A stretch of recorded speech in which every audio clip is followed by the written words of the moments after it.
Okay, so Assalamualaikum and good day everyone. So today we are going to continue with the last subtopic that we are going to cover for chapter 3. Okay, so in this case, we're gonna see the 3.4 reaction of alkenes. Okay, so for this particular subtopic, it will be divided into two parts. So for today, let's have a look at the learning outcome that we are going to cover first. Okay. So for today, okay, so actually for 3.4 there are three main learning outcome. Okay, ada A, B, C sebenarnya, tapi as you can see here, there's only A and B. So untuk A, you'll be learning about the addition reaction of alkenes. Okay, and then ada 6 reaction yang kita akan tengok untuk this part here.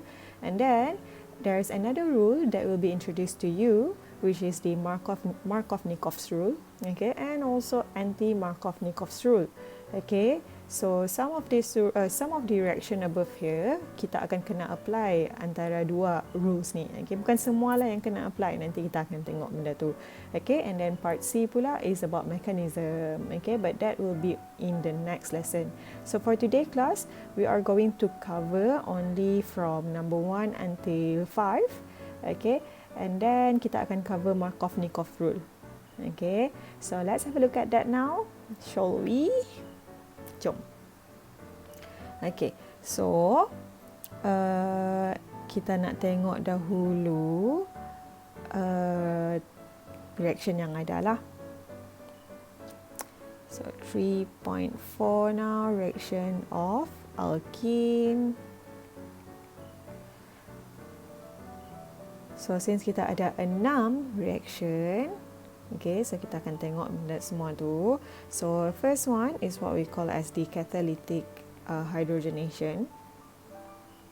Catalytic means catalyst, okay. Hydrogenation bermaksud kamu nak kena masukkan hydrogen, okay, and then kita ada halogenation. So this one pula kita akan masukkan halogen, okay, and then we also have Halohydration. Okay, so ada dua benda lah ni. So halogen, hydration, hydra, water. Okay, so D pula adalah kita akan tengok acid, acid spell salah. Acid catalyst hydration. Okay, bermaksud yang ni involve kita masuk water. Okay, and then kita ada yang kelima adalah hydrohalogenation.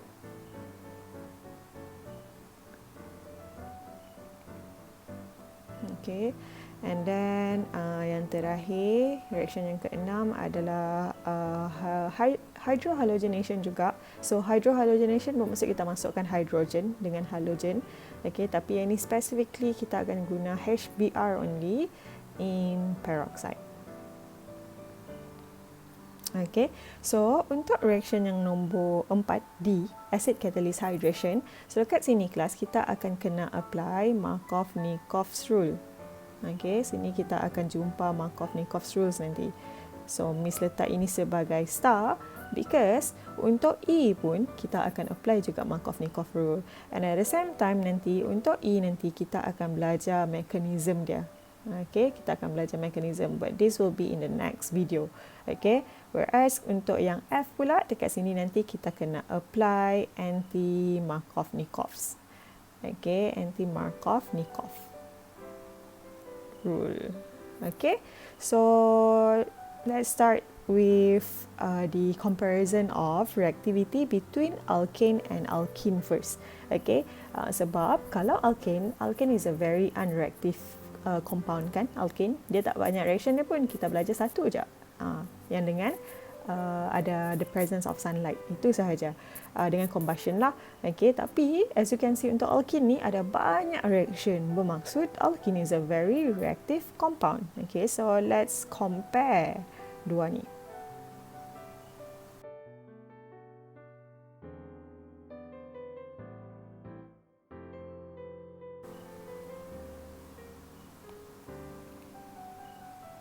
Okay, so first point that by now you should know, okay, based on our discussion just now, that alkenes are more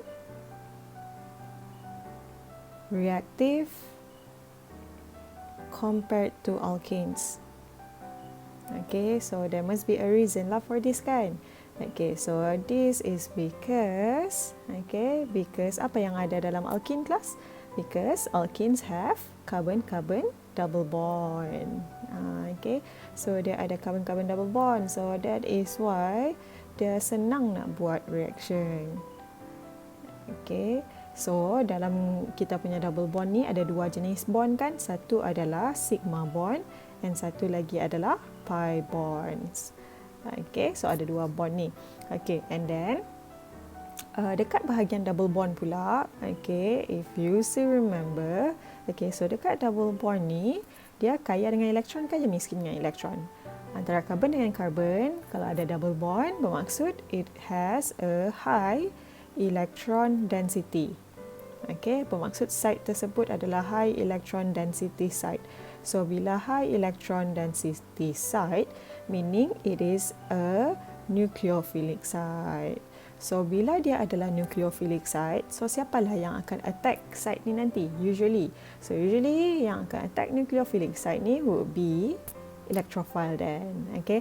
So, that is why class, actually, most only, bukanlah semua, but most alkenes, they undergoes electrophilic addition, specifically electrophilic addition. Tapi basically alkene ni dia undergoes addition reaction lah. Okay, dia undergoes addition reaction. Okay, so tapi tak semua dia cakap kat sini most alkene kan. So bukanlah semua yang undergoes electrophilic addition. Okay, jadi now kita nak tengoklah pula apa yang berlaku sebenarnya dekat addition reaction ni. Okay, so obviously di addition reaction dia akan berlaku dekat bahagian double bond lah. Okay, so di addition reaction to the double bond kita nak tengok apa yang berlaku dekat situ.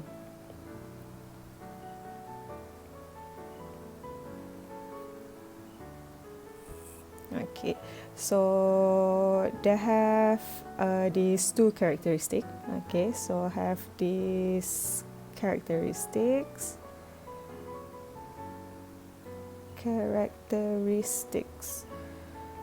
Okay, so the first one, yang penting adalah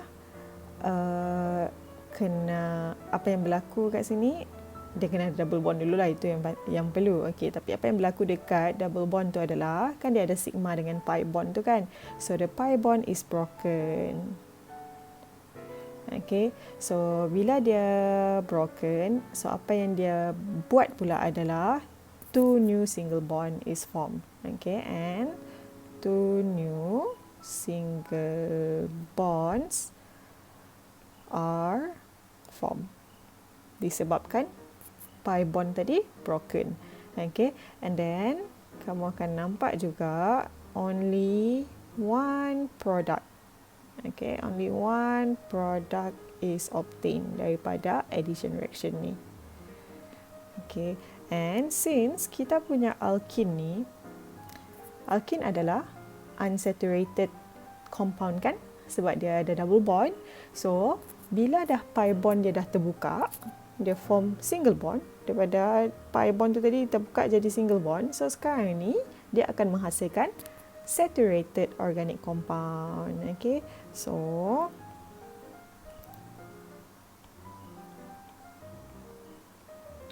a saturated organic compound is formed. Okay, yang one product tu. Okay, jadi secara generalnya kalau kita tengok apa yang berlaku adalah, so let's say kita ada the alkene here. Okay, so dekat bahagian double bond tu satu sigma, satu lagi pi kan. So the pi part lah itu yang akan broken down later on. Okay, so let's say kita reactkan dengan XY. Okay, XY together. So what's going to happen now is, okay, so kita salin balik alkene tu tadi, tapi now pi bond dah buka. So bila pi bond dah buka, bermaksud jadi single bond je dekat situ. Okay, so now So antara C dengan C tu tadi jadi single bond sahaja. And then kan setiap satu C tu dia ada dua benda dengan dia kan. So yang tu pun kita tak kacau. So kita letak balik. Okay. But then now class. So kan dia form 2 new single bond. So siapa yang masuk kat situ nanti? Yang akan masuk adalah sebelah one side X yang masuk. Another side of the carbon-carbon double bond, Y pula yang akan masuk. Okay, if yang kamu masukkan adalah XX, therefore yang akan masuk would be X dengan X. Kalau kamu masukkan YY, yang akan masuk adalah Y dengan Y. Yang kalau sekarang ni, in this case, kita masuk XY, bermaksud satu adalah X yang masuk, another one would be Y yang masuk. Okay, so secara generalnya, inilah yang akan berlaku. Tapi sekarang ni kita nak belajar specifically lah, ikut setiap satu reaction yang kita nak belajar ni. Ada 6 ni. Okay, so kita nak tengok dulu yang A dahulu.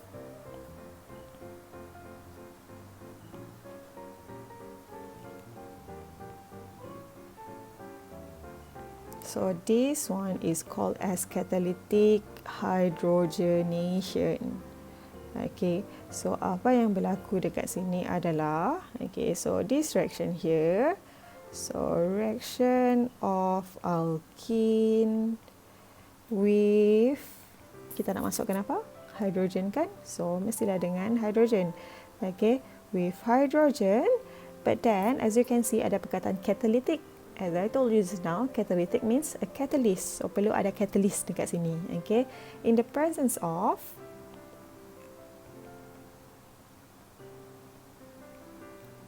catalyst.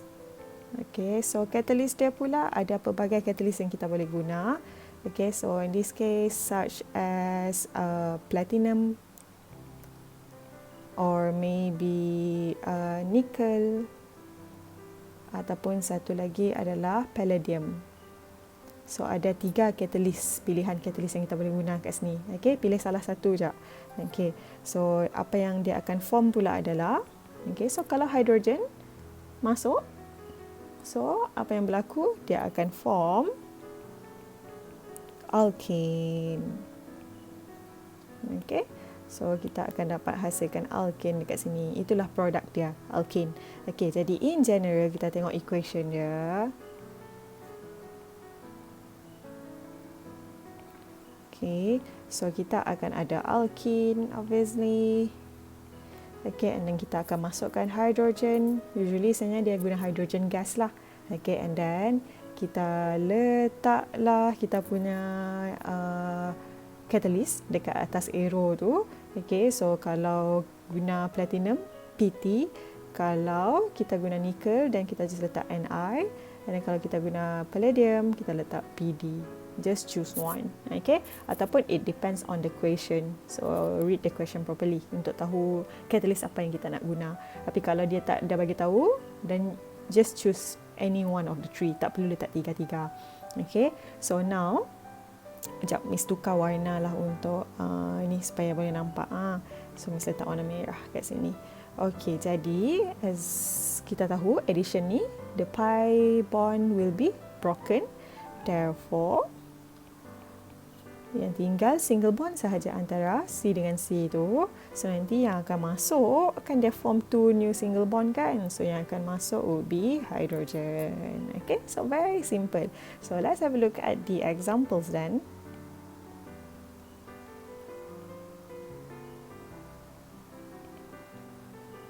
Okay, so example 1. So let's say kita ada structure ni.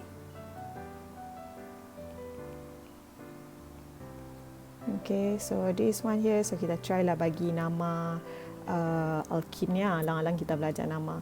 So ada 3, apa ni?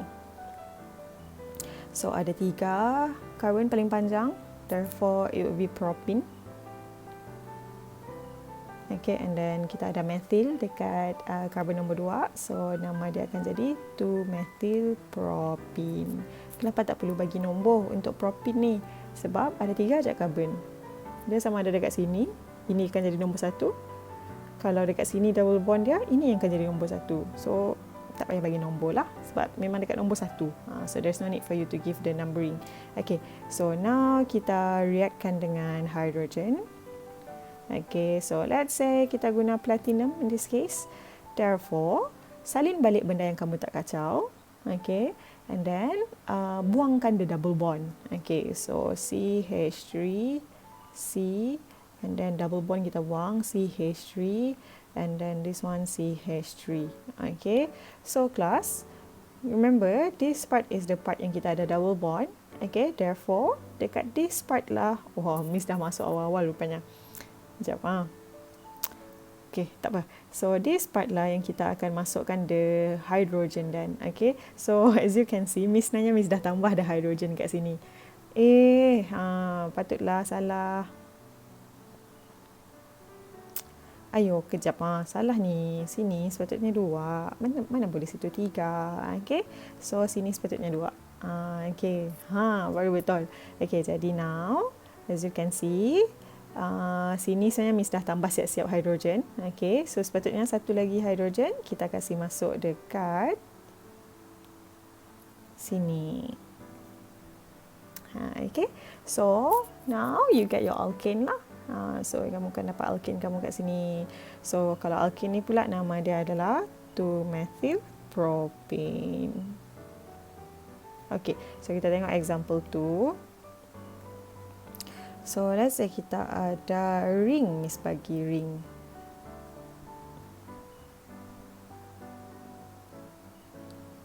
Okay, so Miss bagi ring.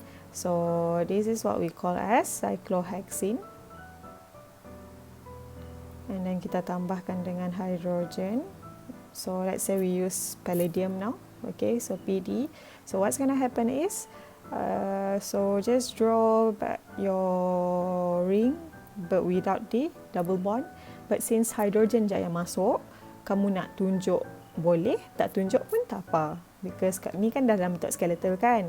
Tapi yang pasti adalah dekat bahagian ni lah your hydrogen masuk. Sebab dekat situ yang kita punya ada double bond tadi. So dekat situ lah hydrogen masuk. So nak tunjuk boleh kelas, tak nak tunjuk pun tak apa. Because after all, ini adalah skeletal structure. So hydrogen no need untuk tunjuk. Kan? Okay, so kita pergi kepada reaction yang seterusnya. Okay, so we go to B now.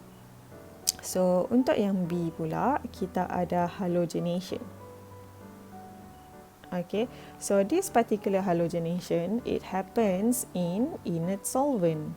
Okay, so inert solvent kita boleh jadi ada dua benda lah kelas. Okay, so but usually dia akan guna this one, dichloromethane. Itu paling common. Tapi there is a possibility mungkin dia bagi dekat kamu tetrachloromethane. So CCl4. Tapi usually kita akan jumpa CH2Cl2 sahaja. Okay, so kita nak tengok apa yang berlaku kat sini. So in this case pula kelas alkenes, dia akan react with halogen. Okay, whereby halogen dekat sini adalah sama ada chlorine ataupun bromine. Antara dua tu sahaja.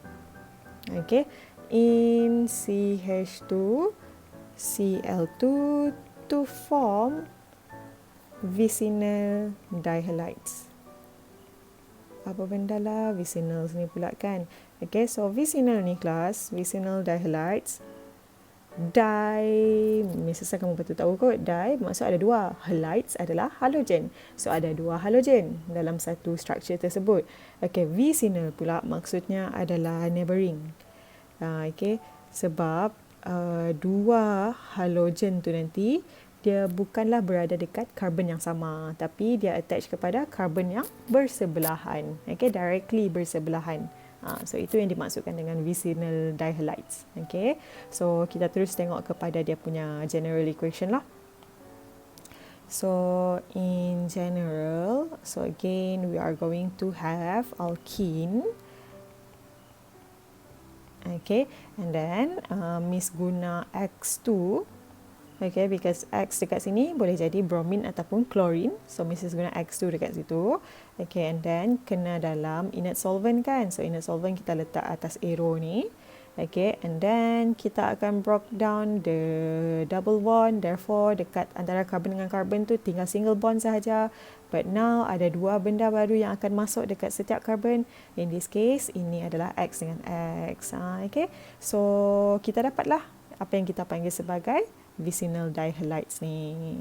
Okay, so now, okay, ini pula alkene kita. Okay, so now kita tengok example. So example, okay, so let's say kita ada this structure here. So apa nama dia ni? Ni CH3 ni ya. CH3. Okay. So in this case nama dia adalah 1-methyl cyclopentene. Okay, so let's say yang ni kita kasih reaction dengan bromine. Okay, kita kasih react dengan bromine and perlu ada inert solvent. Okay, lepas tu apa yang akan berlaku adalah copy balik kelas. Okay, copy balik everything except for the double bond part. Okay, tapi kelas, you know that this carbon here yang ada carbon-carbon double bond, okay, bermaksud dekat situlah nanti kita punya bromine akan masuk. Okay, so masuklah bromine tu. Tariklah, letak dua-dua bromine dekat each of the carbon. Okay, so ini example 1. So let's say kita tengok example 2. So example 2 pula, Miss bagi kamu ni. Okay, so Miss sekarang ni apa yang Miss lukis ni adalah something yang dalam bentuk sweet kan. Miss panggil ni sebagai sweet structure. Okay, tapi I'm just wondering, is this particular structure here, does it exhibit cis-trans isomer? So keep your mind, kalau kamu tutup, Miss tak dapat nak tunjuk lah Miss nak tutup ni kan. Tapi kalau kamu tutup one side, okay, so macam ni Miss tunjuk ni. Okay, let's say kamu tutup one side ni. So perhatikan carbon yang ni, so dia ada dua group berbeza. Okay, alright. Tapi now kita tutup one side kat sini pula. So perhatikan this carbon here, dia ada H dengan H, which is not two different group. Therefore, this one cannot cis-trans isomerism. So yang ni nama dia adalah yang ni adalah propene. Okay, so tak perlu pun cis ataupun trans dekat sini. Okay, so let's say kita reaction dengan Cl2 in this case. And then macam biasalah, kena ada inert solvent, CH2Cl2. Okay, therefore now kita buangkan the double bond. Okay, so C and C, so C yang sebelah kanan ada 2H, C yang sebelah kiri dia ada CH3 dengan 1H. Okay, and then akan ada dua new bond is being formed, and yang akan masuk adalah Cl dengan Cl sebab kita reaction dengan Cl2 in inert solvent. Okay, so ini adalah untuk reaction B. Okay, so kita tengok pula untuk reaction C. Okay, so reaction C pula,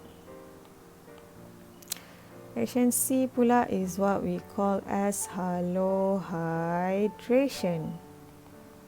Okay, so Halohydration ni, halo ada halogen, hydration ada water. Jadi beza dia dengan B sekarang ni adalah, ni basically halogenation jugalah sebenarnya, tapi ada something else. Okay, so apa yang berlaku kat sini, kita akan reaction alkene ni. Alkene reacts with halogen.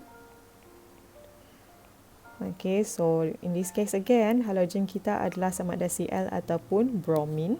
Tapi this time round, kalau yang B tadi, halogen in inert solvent. Okay, tapi sekarang ni, instead of guna inert solvent, kita guna, solvent dia adalah kita guna water. Okay, so dia akan form something yang berbeza, because after all water is a polar solvent. So dia main peranan lah kat situ, inert solvent dan polar. So dia tak akan kacau apa-apa. Tapi bila kita guna water ni polar solvent, so dia sendiri pun akan react dengan alkene tu nanti. Okay, so that is why dia akan form a product that we call as halohydrin. So apa benda halohydrin ni? Okay, pas ni kita tengok. Okay, so this is what we call halohydrin. So in general, equation dia, okay, macam biasa kita akan ada carbon carbon double bond. Okay, and then kita akan reaktkan dengan halogen. So Mr. X2 kat situ, and then kita ada, so somehow kita ada water kan, so H2O. Okay, so instead of kita guna inert solvent, kita guna water, so letak H2O atas tu. So kita punya alkene ni, again macam biasa, dia akan broken down the pi bond, so tinggal single bond saja kat situ. Tapi apa yang masuk sekarang adalah daripada halogen masuk satu saja halogen. Okay, daripada water pula, so kita ada H plus dengan OH minus, yang masuk adalah OH minus kat sini. So OH yang akan masuk kat situ.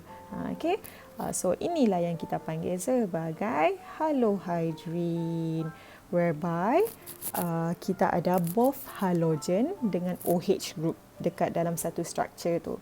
So ini kita panggil sebagai halohydrin. Okay, so yang ni dia ada macam mana. Kalau yang dua yang first tadi kita belajar, sebab benda yang masuk adalah dua benda yang sama kan. Hydrogenation, H dengan H masuk. Macam halogenation, X dengan X masuk. So yang tu senang, kita tak payah nak fikir sangat alkene tu symmetrical ataupun unsymmetrical. Tapi ini sekarang ni, in this case, kita ada dua benda yang berbeza masuk. Satu adalah halogen, satu lagi adalah OH. Jadi kita kena fikirkan juga, what if the alkene adalah unsymmetrical? Kiranya kiri kanan bila kamu bagi dua, bukan benda yang sama. Kan? Okay, so kita tengok apa yang berlaku. So, if the alkenes is unsymmetrical, the halogen ends up on the carbon atom with greater number of hydrogen atoms. Okay, so basically kalau kita buat dia punya summary daripada ayat ni, so kalau kita punya halogen X, so dia akan masuk dekat carbon with greater number of hydrogen. Okay. Meanwhile, kita punya OH group pula, dia akan masuk dekat carbon with fewer hydrogen atom. Okay. So yang tu. So kita tengok example now.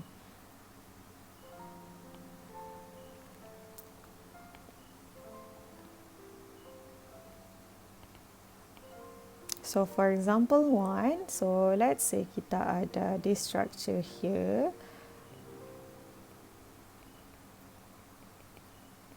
Okay, so is this considered sebagai unsymmetrical alkene? Yes. Okay, how do we know that? Okay, so kamu buat je line tengah-tengah ni. So kamu tengok kiri kanan benda yang sama tak? Tak kan? So obviously it is unsymmetrical. Okay, and after all, carbon yang sebelah kiri ada 2 H. Carbon sebelah kanan ada satu je H. So unsymmetrical lah tu. Okay, so kita teruskan. Okay, so kita ambil contoh, let's say dia react dengan Br2. Okay, with water. Kan, in water. Therefore, okay, so macam biasa kita buat dulu apa yang ada dekat sini. Okay, so kita ada CH3, ada H. And then carbon sebelah kiri ni ada H dengan H. Okay. Tapi sekarang ni kamu ambil halogen dulu. Halogen kita adalah Br. So Br nak masuk yang sebelah kiri kan nak masuk sebelah kanan. So kiri ada 2, kanan ada 1 hidrogen. So kita masuk sebelah kiri lah sebenarnya Br perlu masuk. Okay. Based on yang rules kat atas tu tadi. Okay. And then OH pula akan masuk sebelah kanan dan sebab situ kurang H. Okay. So satu lagi example would be so let's say kita tengok, kita guna structure ni. Okay, so kita tambahkan dengan Cl2 in water. Okay, so in this case class, kalau tak nampak, and then tulis dan lukis dan dekat carbon-carbon double bond tu. So kira dulu, this carbon yang atas ni ada 4 bond. So dia ada hidrogen tak? Tak ada hidrogen. Okay, tapi this carbon here pula dia baru ada 3 bond. Bermaksud dekat sini ada hidrogen sebenarnya, ada 1 hidrogen. Okay, so kamu boleh decide lah dekat mana nak masuk Cl dengan OH nanti. Okay, so in this case kita lukis sahaja dahulu everything except for the double bond. Okay, tapi keep in your mind class, make sure tengok balik dekat 2 carbon ni sahaja yang kamu nak masukkan nanti. Okay, so kita ambil Cl dahulu. So Cl tadi kena masuk dekat carbon with greater number of hydrogen. So dekat this part je kan yang ada hydrogen tadi, obviously Cl akan terus masuk situ lah. Okay, so Cl masuk kat situ. So dia ada carbon, OH yang akan masuk. Okay, so kita settle untuk part C. Okay, kita pergi pula kepada D. Okay, so untuk D,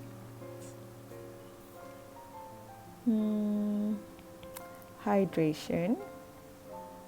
Okay, so untuk yang hydration ni, kita akan involvekan dengan Markovnikov rule. So, mesti letak star dekat situ. Okay, supaya kamu tahu ada rules yang nak kena apply kat situ. Okay, jadi apa yang berlaku kat sini adalah, okay, so the addition reaction with acidified water, bermaksud water tu selain daripada kita tambah water, dia kena ada acid sekali lah. Okay, water forming alcohols. Okay, so sebenarnya kelas hydration ni adalah terbalik kepada dehydration. Kalau dehydration hari tu kamu remove water daripada alkohol, dapat alkene kan. So sekarang ni kamu dekat alkene pula kamu tambah water, so you get back your alcohol. Okay, so dia terbalik kepada dehydration sahaja sebenarnya. Okay, jadi kita tengok secara generalnya equation dia.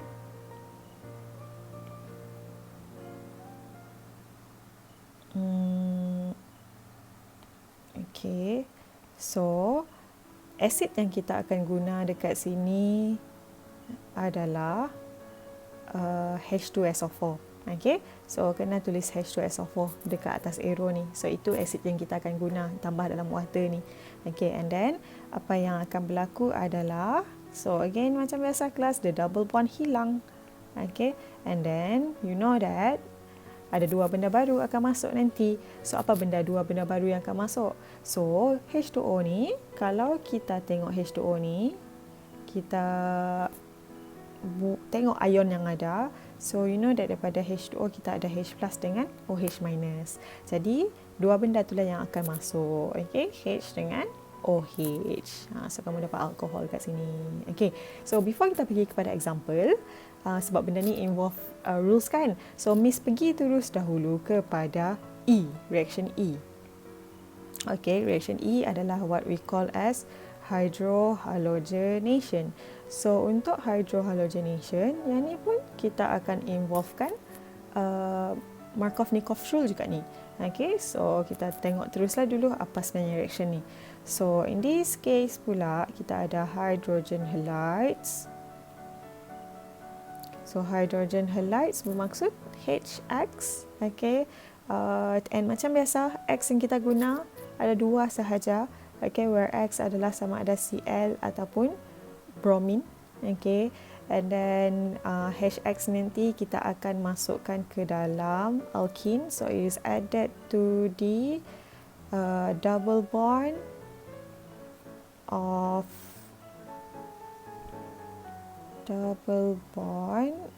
alkenes.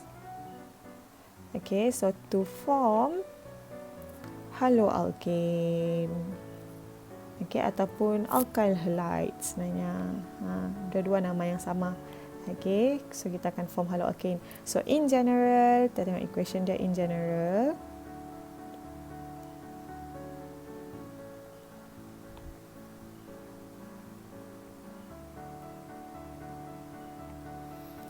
Again, kita akan ada carbon-carbon double bond. Okay, tapi sekarang kita ada HX. Okay, So daripada HX ni, you know that kalau kita pisahkan dua ni, kita akan dapat H plus dengan X negatif. Okay. Jadi apa yang kita akan dapat? So carbon buangkan the double bond, and then kita salin balik everything yang ada. Lepas tu yang masuk would be hydrogen dengan halogen dan okay. So now barulah kita nak tengok Markovnikov's rule. Okay. So Markovnikov rule apa benda sebenarnya? Kita tengok dahulu definition dia. Okay. So make sure you spell the name correctly, class. Markovnikov. Okay. So Markovnikov's rule. Okay. So according to Markovnikov, dia bagi tahu in the addition of HX to an unsymmetrical alkene, the H atom bonds to the carbon with greater number of hydrogen atom. Okay. So basically kan kita ada, kalau daripada water ni tadi, kita ada H plus dengan OH negatif kan. So H plus ni nanti kita akan masukkan dekat carbon yang lagi banyak H. Okay. So in the case of HX pula, kita ada H plus dengan X negatif. So in this case H plus nanti dia akan masuk dekat carbon yang lagi banyak H. Ini adalah case kalau kita nak masukkan ke dalam unsymmetrical alkene. Okay. So now baru kita nak tengok example lah untuk kedua-dua yang ni. Okay. So kita tengok example untuk yang D dahulu.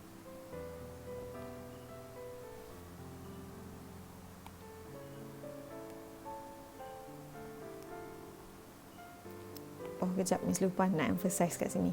So, apa tadi? Hydrogen atom. Hydrogen atom, dia kena masukkan ke dalam carbon with greater number of hydrogen atom. So, itu keywords untuk Markovnikov rule. Okay. So, ini berlaku kalau kita nak tambahkan HX kepada unsymmetrical alkene. Okay, untuk addition reaction. Okay. So, kita tengok example untuk D dahululah. Okay, so for D, yang untuk hydration tadi. Okay. Okay, so kita tengok the first one. So, let's say kita ada cyclopentene. So, agak-agak cyclopentene ni symmetrical ke unsymmetrical? So, kita bagi dua kat sini. So kalau ikutkan, kalau tengok ni bagi dua sama aja. So this is symmetrical. So kalau symmetrical, perlukah bother pasal nak masuk H dekat mana? Perlukah tidak? There's no need for you to do that. Okay, so you can simply letaklah H dekat sini kah? Kamu nak letak H kat sini kah? Doesn't matter. Okay, because after all, sini ada satu H, sini ada satu H. So sama banyak dia punya number of hydrogen. Okay, so sebab tu dia doesn't matter. Okay, jadi apa yang berlaku adalah salin balik everything class except for the double bond. So yang akan masuk will be OH dengan H. Okay, so H tu sebenarnya kalau kamu tak nak tulis pun tak apa. Tapi kalau nak tulis pun boleh je. Okay, and then kita pergi contoh kedua. So let's say kita ada propene. Okay, so kalau propene pula, kalau this one perlu tak fikir nak apply Markovnikov ke tidak. Okay, so kalau kita tengok bahagi dua, see, kiri kanan tak sama. Carbon kanan ada dua hydrogen, carbon kiri ada satu je hydrogen. So this is considered unsymmetrical. Therefore, yang ni kita kena apply lah Markovnikov rule. Okay, so now kita lukis balik without the double bond. So carbon kanan ada 2H, carbon kiri ada CH3 dengan 1H. Okay, so now kamu nak kena fikir kan, OH ataupun H tu nak masuk mana. So kita ambil H dahulu. So H akan masuk dekat karbon yang lagi banyak H sebab situ ada 2. Okay. And then kita punya OH pula masukkan sebelah kiri sebab yang sebelah kiri ni cuma ada satu je hidrogen. So nak kena apply lah benda ni. Okay. So this one kena take note then. Okay, ini kita bukan simply masuk OH dengan H dekat mana-mana sahaja macam contoh satu tadi. Ini kamu kena apply rule Markovnikov. Okay, so kita tengok pula example untuk E. Okay, so for E pula.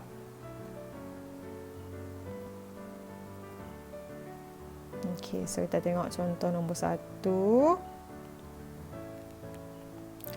So let's say I give you this structure here.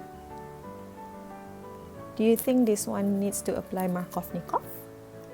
Okay, so in this case, key di kanan, kalau kamu bagi 2, it's actually the same. Therefore, there's no need for you to apply Markovnikov. Okay, so now kita kasih react dengan bromine.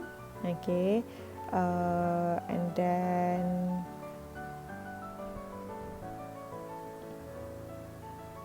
sorry, bukan bromine kan? Ini adalah HBr. Okay. So, let's say kita reaktkan dengan HBr. Okay. Okay. So, now it doesn't matter actually kamu nak masukkan H tu sebelah kiri ke kanan because sama aja. Okay. So, ni ada H, ada H, ada H, ada H. Okey, jadi Miss letak je lah yang sebelah kiri H ni. Okay, nak letak sebelah kanan pun boleh. And then yang ni letak BR. Okay, because it doesn't matter. Okay, and then kalau example 2 pula. So, let's say I give you this structure here. Okay, so in this case, kalau kamu bagi 2, kamu akan nampak, oh, it is not symmetrical. Unsymmetrical lah yang ni. So, let's say kita tambah HCl. Okay, so in this case class, your carbon here, dia tak ada hydrogen langsung, tapi carbon yang atas ni, dia ada hydrogen. So, kena figure out lah siapa yang letak kat mana. Okay, so salin balik everything except for the double bond. Okay, so make sure kamu cuma kacau 2 carbon sini sahaja kelas, jangan kacau carbon lain sini sahaja. Okay, so now kita prefer H dulu, nak masukkan H. So H kalau kamu nak kasih masuk dekat atas ni lah, kan sini yang ada H tadi. And then Cl pula would be kamu masukkan dekat carbon yang satu lagi. So for this one class, again you don't simply masukkan the H dengan Cl ikut suka. Yang ni kita kena apply Markovnikov because the alkene is not symmetrical. Okay, so we're done. Okay, kita dah belajar 5 reaction. Okay, so later on we'll continue with reaction yang terakhir dengan mechanism. But before that class, so since kita dah belajar banyak-banyak dengan example sekali, so now it's your turn to try equation then. Okay, jap. Okay, so now it's your turn to try this. Okay, so write the equations when 3-methyl-1-butene reacts with each of the following reagents. So kamu diberi kat sini 1 butene. Kamu diberi 1 alkene here. Okay, and then you are given 5 reagents kat sini. So kena ada 5 equation nanti. Okay, so alright, that's all class. Bye bye.